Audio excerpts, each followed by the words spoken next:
जी शुरुआत कंदा हलूं अहम ख़बर सां त नाज़िम जोखियो क़त्ल केस नओं रुख़ इख़्तियार करे वरितो आहे। Additional district and session court Malir में ॼाम अवैध समेत 6 जवाबदारनि जे मक़तूल जे वारसनि सां सलाह जी दरख़्वास्त ते ॿुधणी थी आहे। एडिशनल डिस्ट्रिक्ट एंड सेशन जज मलीर धुरिन में सलाह जो फ़ैसिलो महफ़ूज़ करे छॾियो आहे। अदालत तरफ़ां महफ़ूज़ कयल फ़ैसिलो 12 जनवरी ते ॿुधायो वेंदो। अहम ब्रेकिंग न्यूज़ नाज़रीन अवां सां शेयर कंदा हलूं। नाज़िम जोखियो क़त्ल केस नओं रुख़ इख़्तियार करे वरितो आहे। Additional district and session court Malir में ॼाम अवैध समेत 6 जवाबदारनि जे मक़तूल जे वारसनि सां सलाह जी दरख़्वास्त ते ॿुधणी थी आहे। एडिशनल डिस्ट्रिक्ट एंड सेशन जज मलीर धुरिन में सलाह जो फ़ैसिलो महफ़ूज़ करे छॾियो आहे। अदालत तरफ़ां महफ़ूज़ कयल फ़ैसिलो 12 जनवरी ते ॿुधायो वेंदो।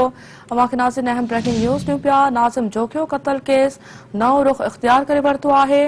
Additional district and session court Malir में ॼाम अवैध समेत 6 जवाबदारनि जे मक़तूल जे वारसनि सां सलाह जी दरख़्वास्त ते ॿुधणी थी आहे। एडिशनल डिस्ट्रिक्ट एंड सेशन जज मलीर धुरिन में सलाह जो फ़ैसिलो महफ़ूज़ करे छॾियो आहे। अवां खे नाज़रीन अपडेट कंदा हलूं त अदालत तरफ़ां महफ़ूज़ कयल फ़ैसिलो 12 जनवरी ते ॿुधायो वेंदो। अहम ख़बर अवां सां शेयर कयूं पिया। नाज़िम जोखियो क़त्ल केस नओं रुख़ इख़्तियार करे वरितो आहे। इन हवाले सां वधीक तफ़सील ॼाणण लाइ राब्तो कयो आहे मलीर खां city news reporter Mir Zulfikar सां। मीर ज़ुल्फ़कार अपडेट कजो इन ख़बर जे हवाले सां।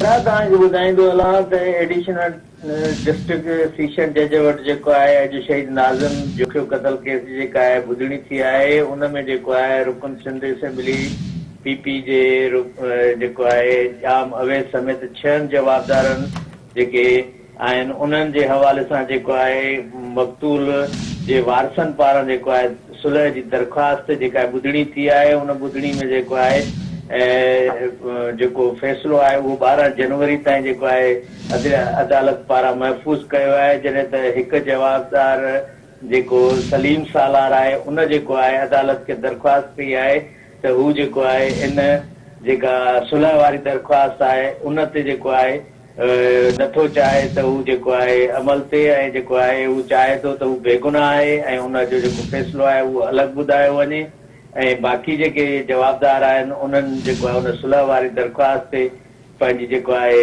ॿुधणी कराई आहे ऐं उन जो जेको फ़ैसिलो आहे 12 जनवरी ताईं अदालत पारां महफ़ूज़ कयो आहे। 12 जनवरी ते जेको आहे उहो फ़ैसिलो ॿुधायो वेंदो जंहिंमें जेको आहे ॼाम अवैध समेत 5 जवाबदारनि पारां सुलह जी दरख़्वास्त जो फ़ैसिलो ॿुधायो वेंदो। जी ठीक है मीर ज़ुल्फ़कार, वरी मेहरबानी अवां जी तफ़सील ॾियण जे लाइ।